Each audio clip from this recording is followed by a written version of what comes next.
Dear Ministers of Finance, dear coalition members and institutional partners, as we are meeting, we are in the 8th month of Russia's unjustifiable war of aggression, which has brought death and destruction on Ukraine and its people. It has also triggered a triple global crisis, an energy crisis, a cost of living crisis, and a food crisis. Governments had to step in with unprecedented fiscal measures to shield populations from spiraling energy prices.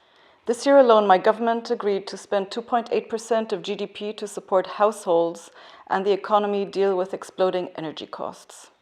And amidst this triple crisis, addressing the climate crisis, arguably the most existential threat humanity faces, has lost none of its urgency.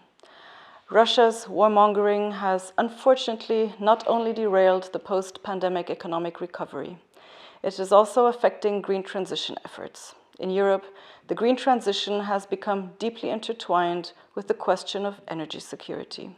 In the short term, Europe has had to look for alternative sources of fossil fuels to become independent from Russia. In order to meet immediate demand, many governments are returning to polluting energy sources, including reactivating coal plants. But I am confident that these setbacks in the short term will not derail our efforts to reach net zero, nor derail commitments to phase out coal. There are two reasons for my cautious optimism. First, the current drive towards energy resilience and self-sufficiency will boost investments in renewables. Secondly, it is bringing the need for energy conservation back into the focus. Indeed, it is not enough to look for alternative sources of energy.